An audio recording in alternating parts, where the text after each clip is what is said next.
Estamos muy emocionados por esto de que Fernando haya sido incluido en la papeleta, en la boleta, para ser de los 8 candidatos a ser elegido por el Comité de las Eras, el Comité de la Era Contemporánea se le llama, que es de los años 80 para acá. Ese comité especial que va a ser integrado por 16 individuos, 8 o 10 son ex peloteros, miembros del Salón de la Fama. Hay otro pequeño grupo de ejecutivos de los diferentes equipos de béisbol, ejecutivos que han estado desde hace tiempo en ligas mayores, en equipos de ligas mayores, y lo terminan 3, son escritores o periodistas que tienen una larga carrera, que pueden juzgar el béisbol de los años 80 para acá. Ese comité elector de 16 personas, que es totalmente inédito, se integra en cada año para que haga la elección, y es un comité que hasta ahorita, por lo menos para nosotros, es anónimo, todavía no conocemos quién está, y son los que se van a encargar de elegir a los 8 individuos que están en la papeleta. Ya es un gran logro estar en la papeleta, en la boleta de electores, ya de posibles a ser elegidos. Ya el hecho de que Fernando esté, para mí es el mayor logro que hemos tenido en muchísimos años.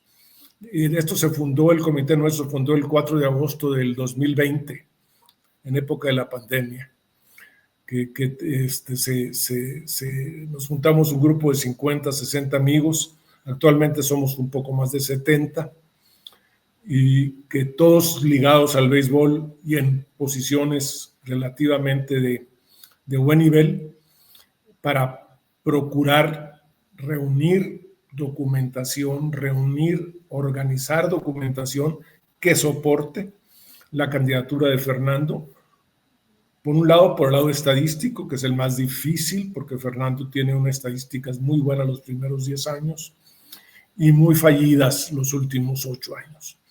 Y por el otro lado, toda la documentación que también soporta esta candidatura, que fundamentalmente es el impacto social, el impacto en la comunidad, el impacto positivo por su gran integridad personal. Y creo que reunido todo, Fernando cumple con los requisitos. Enviaron ustedes una carta, Juan Carlos, recientemente a nombre del comité pro Fernando Valenzuela al Salón de la Fama. ¿Qué dice esta carta? ¿Cuál es el contenido de la misma? ¿Cuáles son los temas principales que ustedes destacaron para transmitir, ¿no?, ese deseo de que Fernando esté en el Salón de la Fama? Mira, lo que la carta dice, y nosotros se lo dirigimos al presidente del Salón de la Fama de Cooperstown, George Rawitz.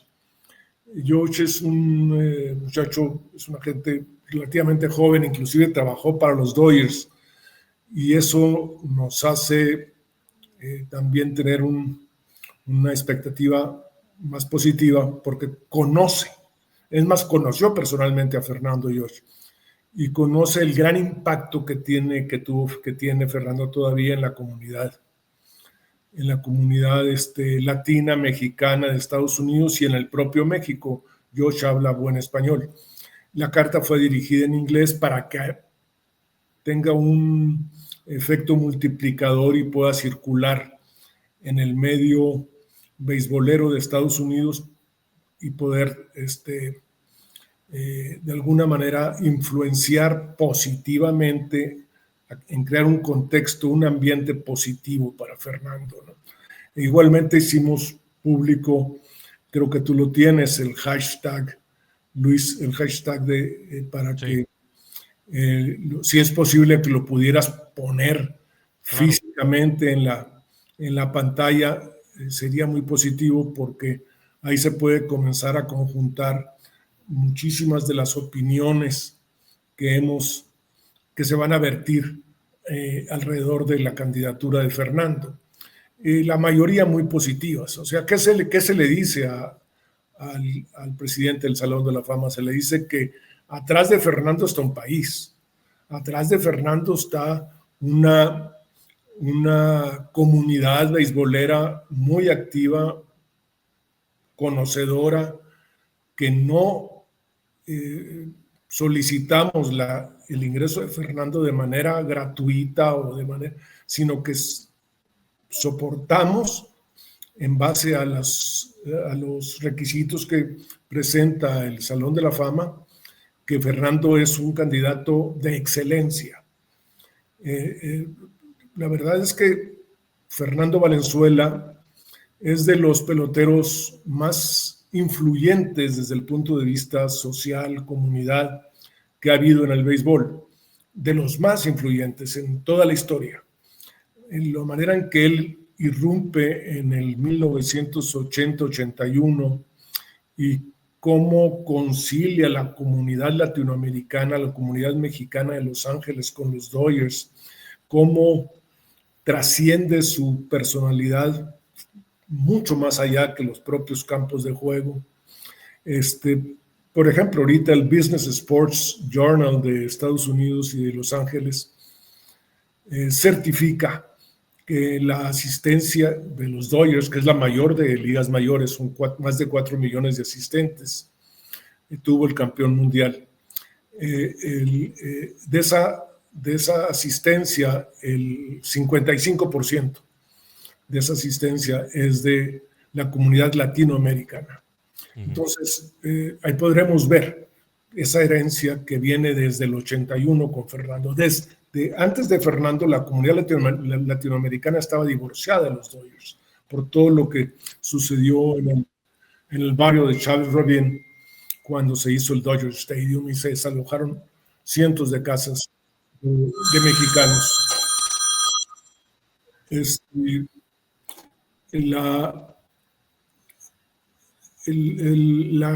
asistencia, el dato que tenemos nosotros de que cómo Fernando, inclusive en la década de los 80, vino a ser el pelotero más rentable que tuvo el béisbol en esa década. Como pitcher, él metió en los juegos que pichó en la década del 81 al 88, que es cuando estuvo más activo. En el 88 tuvo una lesión de su brazo y mismo que no se quiso él operar. Del 81 al 88, que es donde él prácticamente, vamos a decir, un 80% del tiempo de la década, él metió 13 millones y medio de personas de boleto pagado a los juegos que él inició. El que más cerca estuvo de él fue Nolan Ryan, 3 millones menos. Yo no sé quién sea. ¿Está sonando el teléfono también allá?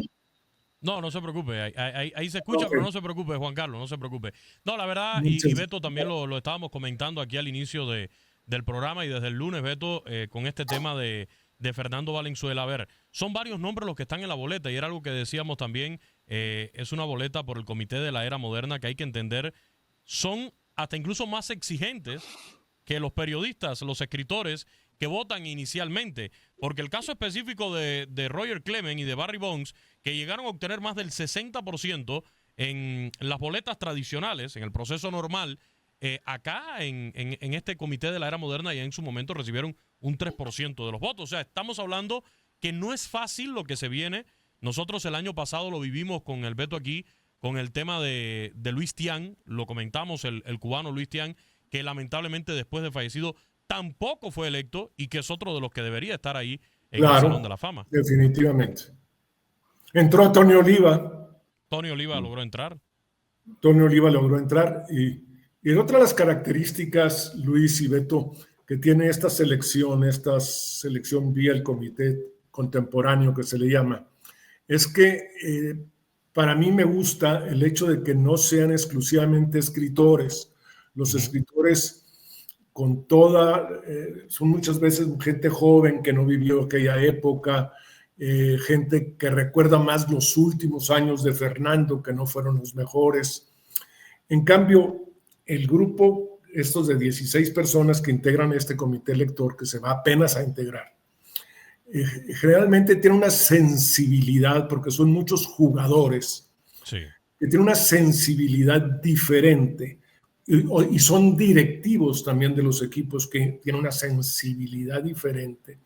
Y todo ello creo que le beneficia a Fernando. Le beneficia también, Beto y Luis, el que de los 8, varios, específicamente 2, que es Barry Bonds y Roger Clemens, tienen el estigma de los esteroides, y que eso va a significar que esos 2 tengan muy pocas probabilidades de ser elegidos.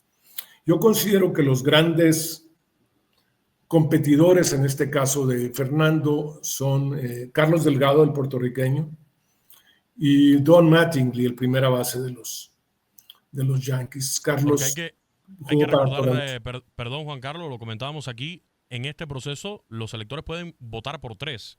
O sea, pueden votar solamente de la lista por 3, y es lo que por ahí puede limitar un poco. Votar por 3, y tienes que tener a 12 de los 16. O sea, sí, cada uno de los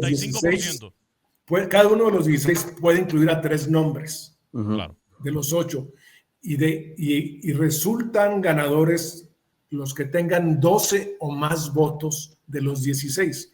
O sea, si Beto votó por Fernando, por Don Mattingly y por Carlos Delgado, los 3 votos cuentan como parte de los 12 que requiere cada candidato. Entonces, eso, de alguna manera, hay que entender que el béisbol, sobre todo el béisbol, cuando entró Fernando originalmente a las papeletas en los años 2000, la visión del béisbol de entonces era muy diferente. Sí.